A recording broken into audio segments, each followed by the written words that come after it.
जय श्री कृष्ण। प्रिय भक्तजनों, भगवान श्री कृष्ण की कृपा आप सभी पर सदैव बनी रहे। आपका जीवन सुख, शांति और सही मार्गदर्शन से भरा रहे। पिछले भाग में हमने सुना था कि कैसे श्री कृष्ण ने अर्जुन को कर्मयोग का दिव्य ज्ञान दिया था, कैसे कर्म से भागना समाधान नहीं है और कैसे हर कर्म को ईश्वर को समर्पित करके मनुष्य बंधन से मुक्त हो सकता है। लेकिन अर्जुन के मन में अभी भी एक गहरी उलझन बाकी थी। उन्होंने विनम्र होकर श्री कृष्ण से पूछा, हे कृष्ण, यदि कर्म करना ही है तो वह कौन सा भाव है जिससे कर्म बंधन ना बने? कैसे युद्ध जैसा कर्म भी पवित्र हो सकता है? रथ की लगाम थामे शांत मुस्कान के साथ श्री कृष्ण बोले, अर्जुन, इस संसार में कोई भी क्षण भर के लिए भी बिना कर्म किए नहीं रह सकता। प्रकृति के गुण हर प्राणी से कर्म करवाते हैं। शरीर जीवित है तो कर्म निश्चित है। इसलिए प्रश्न यह नहीं है कि कर्म करना है या नहीं, प्रश्न यह है कर्म करते समय तेरे भीतर का भाव क्या है। जो व्यक्ति बाहर से कर्म छोड़ देता है लेकिन मन में विषयों का चिंतन करता रहता है, वह व्यक्ति भ्रम में है।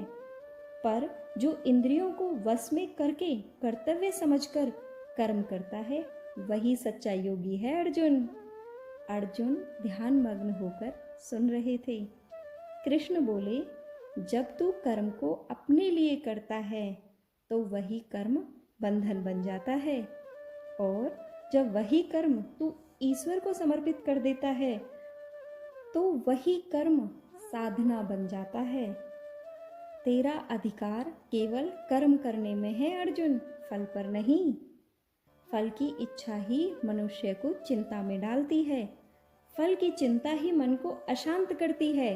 यदि तू सफलता के लिए कर्म करेगा तो सफलता पर अहंकार होगा और असफलता मिलने पर तुझे निराशा होगी।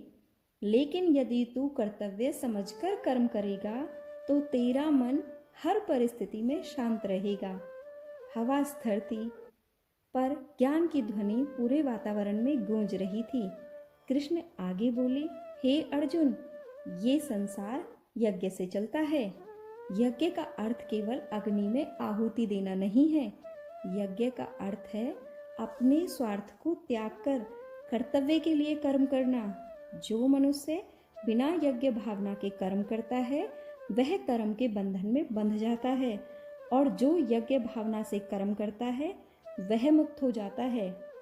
उसके बाद अर्जुन ने पूछा, हे कृष्ण, क्या ज्ञानी पुरुष भी कर्म करते हैं?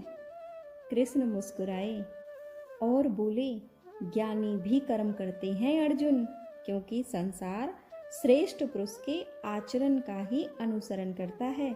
यदि श्रेष्ठ पुरुष कर्म छोड़ दें तो सामान्य लोग भी कर्म छोड़ देंगे। इसलिए ज्ञानी भी लोक कल्याण के लिए कर्म करते हैं। वे कर्म करते हैं पर भीतर से निर्लिप्त रहते हैं। अर्जुन, जब तू कर्म करेगा तो तेरे सामने राग आएगा, द्वेष आएगा। कुछ कर्म अच्छे लगेंगे, कुछ कर्म कठिन लगेंगे, लेकिन तू राग और द्वेष दोनों के वश में मत होना। यही तेरे मार्ग के सबसे बड़े शत्रु हैं। हे अर्जुन, तू अहंकार मत कर कि मैं कर्म कर रहा हूँ। प्रकृति के गुण ही सारे कर्म करा रहे हैं। ज्ञानी जानता है वह केवल एक निमित्त है। जब तू यह मान लेगा कि तू करता नहीं, केवल माध्यम है, तब कर्म करते हुए भी तू मुक्त रहेगा। अर्जुन की आंखों में अब संशय नहीं, समझ की चमक थी। कृष्ण बोले, हर कर्म मुझे अर्पित कर। भोजन, दान, तप, युद्ध सब कुछ ईश्वर को समर्पित कर, फिर पाप तुझे छू भी नहीं सकेगा। जब कर्म में स्वार्थ नहीं होता तो वही कर्म पूजा बन जाता है, और जब कर्म पूजा बन जाता है तो जीवन स्वयं योग बन जाता है। समत्व भाव रख अर्जुन, सफलता और असफलता में समान रहे, यही योग है। युद्ध भूमि वही थी, सेनाएं वहीं थीं, पर अर्जुन अब पहले जैसे नहीं रहे थे। अब वे युद्ध को पाप नहीं, कर्तव्य समझ रहे थे। कर्म करना जीवन का नियम है, कर्म को पवित्र करना ही कर्म योग है।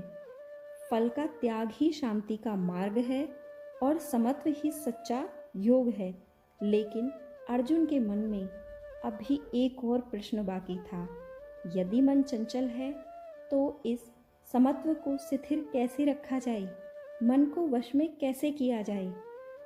इसी दिव्य रहस्य को श्री कृष्ण गीता सार के अगले भाग मन और ध्यान का दिव्य ज्ञान में बताएंगे। प्रिय भक्तों, यदि आपको मेरे द्वारा सुनाई गई गीता का सार पसंद आया है तो मेरे चैनल को लाइक, शेयर एंड सब्सक्राइब करें और साथ ही बेल आइकन को प्रेस कर दें ताकि मेरी अगली वीडियो का नोटिफिकेशन आपके पास तुरंत पहुंच जाए। जय श्री कृष्णा सभी को। आपका दिन शुभ व मंगलमय हो।